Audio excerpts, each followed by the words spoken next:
Hablemos de recursos humanos. En 23 minutos, a las 11 de la noche, las 10 en Canarias, y toca ya hablar de recursos humanos, nuestra tertulia de todos los jueves. Hoy contamos con dos invitados. El primero de ellos, y que está aquí con nosotros en estudios, Gabriel Fernández, director general de Alares. Gabriel, buenas noches, ¿cómo estás? Buenas noches. Acércate un poquito al micrófono, para que se te oiga mejor. Perdón. Nada. Ya. No pasa nada. Bueno, pues el Grupo Alares trabaja porque todas las personas sin distinción, con independencia de su nivel social, económico, condición física o lugar de residencia, dispongan del acceso a servicios de asistencia personal, familiar y profesional suficientes para ser libres e independientes en el desarrollo de su vida diaria, su mejora de la calidad de vida y su crecimiento profesional. En el Grupo Alares, la calidad de vida de las personas y la competitividad empresarial van juntos. Y por otro lado, en el teléfono tenemos a Luis Cacho, que es presidente de Fundación Promete. Luis, buenas noches. Hola, buenas noches. ¿Qué tal? ¿Cómo estás? Muy bien, desde Logroño, pero con vosotros en las ondas. ¿Qué tal tiempo hace por Logroño? Bueno, pues hoy ha hecho un día más bien caluroso, ¿okay? Para estas alturas. Sí, aquí en Madrid de repente por la tarde había casi 20 grados. Sí. Es que luego ¿cómo no vamos a estar resfriados? Exacto. Bueno, Luis, como hemos dicho, es el presidente de la Fundación Promete, que tiene la misión de promover un mayor y mejor desarrollo del talento de todas las personas mediante el diseño y realización de proyectos de innovación educativa y social en cooperación con el resto de agentes sociales, como aportación a un nuevo paradigma de educación vocacional personalizada e inclusiva, denominado la educación del ser. ¿Correcto, no, Luis? Correcto, muy bien, exactamente. Pues tanto con Luis Cacho como Gabriel Fernández, hoy vamos a hablar de, por cierto, algo que todas las semanas, todos los jueves tenemos, Ana, que es lo que en siglas decimos RSC, pero que es responsabilidad social corporativa. Exactamente, y bueno, pues como además le damos amplia cancha a la responsabilidad social corporativa, hoy hemos dicho por no traer a estos dos expertos, que seguramente pues nos tengan mucho que decir a nosotros y a los oyentes. Por eso vamos a lanzarles pues esa primera pregunta, por si alguien todavía no entiende qué es eso de responsabilidad social corporativa. No sé si quieres romper el hielo, Gabriel. Bueno, la verdad que la definición podría ser variopinta, sinceramente, pero bueno, la responsabilidad social corporativa no es más que lo que las empresas deben dar a la sociedad, o que las empresas deben de aportar a la sociedad a cambio de lo que la sociedad les aporta a ellas mismas, ¿no? No es más que eso. Entonces, bueno, pues la responsabilidad social es lo que en este momento las grandes empresas están trabajando. Yo digo que cada vez más fuerte, y que creo que es algo absolutamente imprescindible para que la sociedad pueda conocer y pueda desarrollar junto con las empresas la sociedad en sí, ¿no? No sé lo que pensará Luis, pero vamos. Luis, ¿has notado esa evolución, esa importancia que se le está dando a la RSC actualmente? Sí, bueno, yo creo que el propio término está en evolución. Bueno, por ampliar un poco la idea que ha aportado Gabriel, frente a esta noción más clásica y tradicional de la responsabilidad social corporativa como aquella aplicación de parte de los resultados anuales en forma de una partida presupuestaria para obras, digamos, benéficas, digamos, para colectivos desfavorecidos, discapacidad, colectivos en exclusión, o para obras de disfrute general, pueden ser artísticas, exposiciones, ediciones, editoriales, etcétera. Yo me gustaría plantear dos ideas complementarias a esta principal. Una es que toda empresa es social y cumple una función social. Esto, por obvio que parezca, en nuestro país hay que reforzarlo y defender el papel social que cumplen emprendedores, empresarios y toda organización económica, porque por el hecho de existir cumple una función social muy importante. Genera empleo, genera productos y servicios que cubren necesidades sociales evidentes o latentes que son descubiertas cuando se ofrecen esos productos y servicios, genera innovación tecnológica, científica, pagan sus impuestos, etcétera, etcétera, etcétera. Entonces, primero, esta defensa de la función social de toda empresa. Y por último, y creo que para abrir un poquito el debate posterior, mirando hacia el futuro, la responsabilidad social corporativa apunta a que en el futuro toda empresa deberá ser más social en el sentido de apuntar estratégicamente su modelo de negocio hacia objetivos sociales o necesidades sociales. Cada vez más la sociedad dispone de más poder, más información, más poder de autoorganización para exigir a las corporaciones y defenderse del engaño, de las medias verdades o de los incumplimientos por parte de las corporaciones, y cuanto más social sea la misión y la estrategia de la empresa, desde luego tendrá muchas más ventajas en su marketing, en su comercialización y ventas. Hablamos también de las pymes, entiendo. Luis, Gabriel, también se están parando a pensar en... A mí me gustaría también decir algo. Luis me parece que está hablando hacia afuera, de la empresa hacia afuera, ¿no? Pero también habría que ver de la empresa hacia adentro, ¿no? Es decir, hay dos cosas distintas, que es lo que realmente nos perciben a la empresa fuera de nosotros mismos, la sociedad en sí, y lo que nuestros propios trabajadores o nosotros mismos percibimos de nuestra empresa, ¿no? También esa responsabilidad social interna es muy importante, ¿no? Y ahí podemos entrar luego, si queréis, un poco en el tema de personas con discapacidad, etcétera, etcétera, etcétera. Y luego lo de las pymes, es curioso que en el último Eurobarómetro del 2013, sobre el impacto de las personas en la sociedad, dice que el 79% de los encuestados coincide que las pymes cada vez se esfuerzan más por tener un compromiso responsable. Es decir, está calando este mensaje en la sociedad hacia afuera, como decíamos antes, y el ciudadano, la sociedad, está reconociendo este tema. Pero vuelvo a repetir, son dos cosas distintas. La responsabilidad social, aunque todo se engloba en lo mismo, hacia afuera que hacia la misma empresa. Yo quería, Luis, no sé si tú también nos puedes dar un punto de vista. Yo sé que Gabriel en Alares seguro que sí. La integración laboral, yo creo que hoy día prácticamente muchas de las empresas en España ya es una realidad.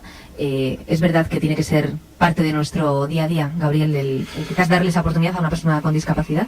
Sí, lo que pasa que verdad que qué pena tener que estar hablando de dar una oportunidad a una persona con discapacidad. Realmente cuando hablamos de estas cosas dices, bueno, realmente estamos pensando lo que... A mí me gusta ser positivo, de verdad. Yo creo que sin lugar a dudas hemos avanzado muchísimo. Yo estaba esta tarde pensando que una vez en una reunión alguien dijo que hace unos años, hace 20 o 30 años, cuando se estaba luchando por las barreras arquitectónicas en el metro de Madrid, para la gente con discapacidad, alguien en esa reunión dijo, no, si cualquier día nos vais a pedir que os pongamos ascensor. Y ahora es una cosa normal, ¿no? Es decir, es normal que tengan ascensores los metros ya están diseñados así. Y fijaros lo que hemos avanzado, lo que pasa que pero falta tanto por avanzar. De todas maneras, solamente un dato que yo creo que es importante. La tasa de ocupación de las personas con discapacidad en este momento en España es del 24,5%, ¿vale?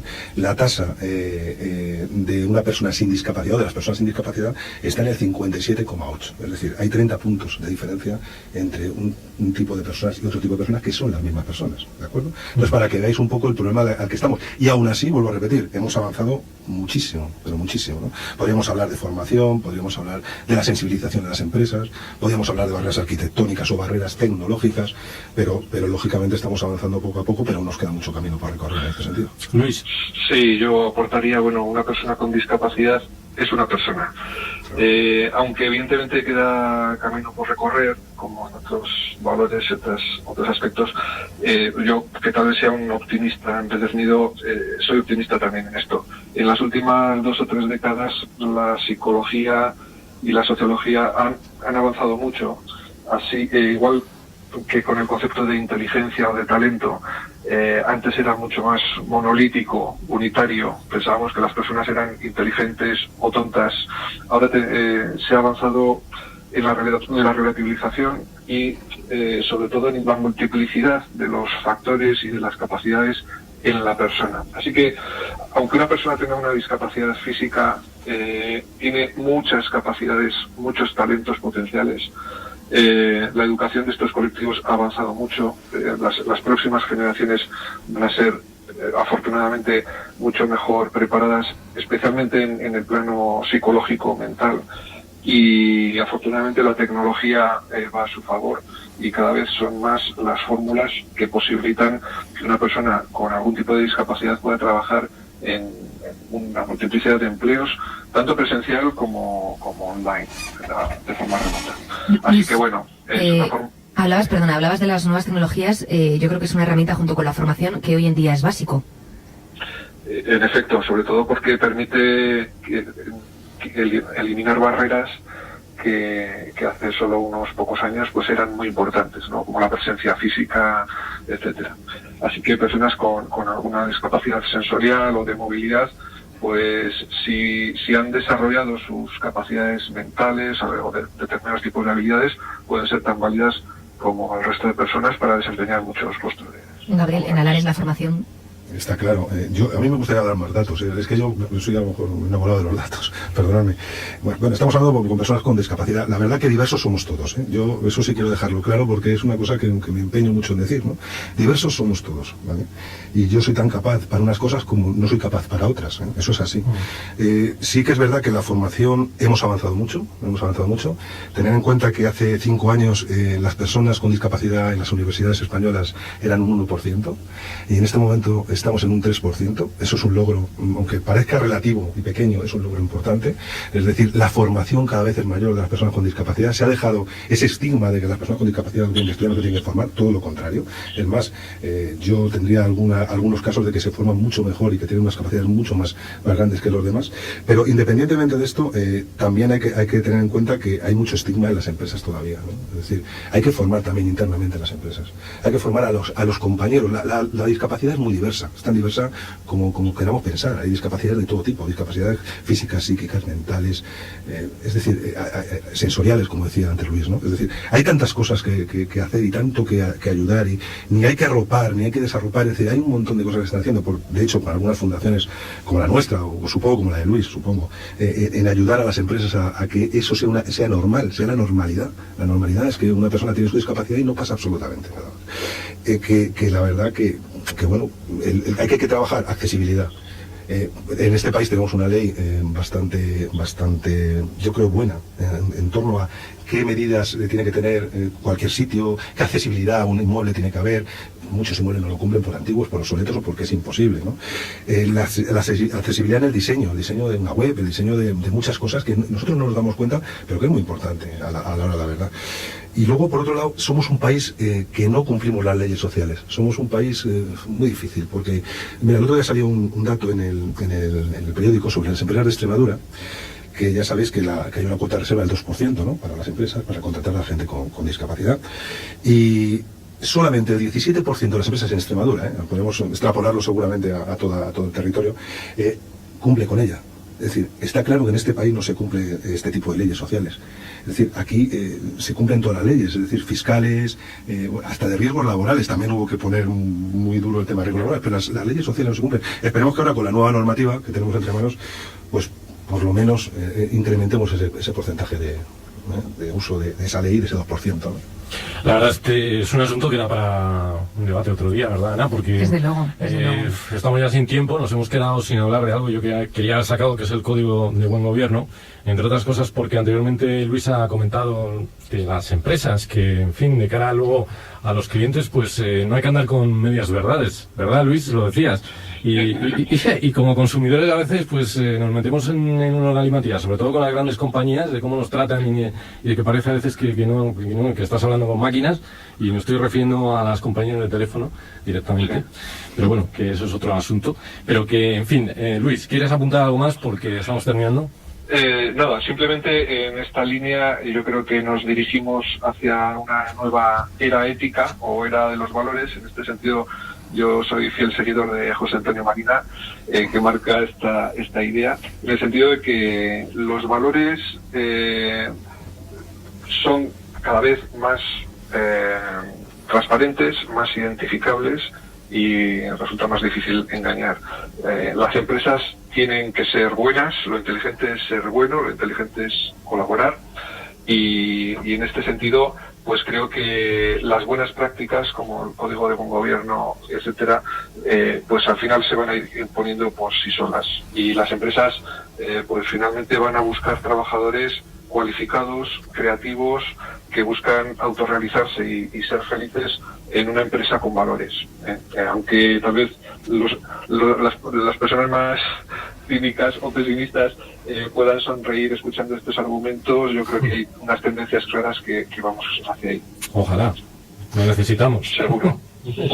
No, ¿verdad? Yo estoy totalmente de acuerdo con lo que ha dicho Luis. Y hay una cosa también que me gustaría dejar clara, que es, ya que nos está oyendo mucha gente de recursos humanos, creo que esto lo van a entender, la de talento que estamos dejando escapar. De verdad, la de talento que estamos dejando escapar. Y no vamos a entrar en resiliencias y en cosas que podemos entrar, que también daría para hacer un debate importante, pero el talento que estamos dejando escapar por este tema es muy importante en este país, de verdad.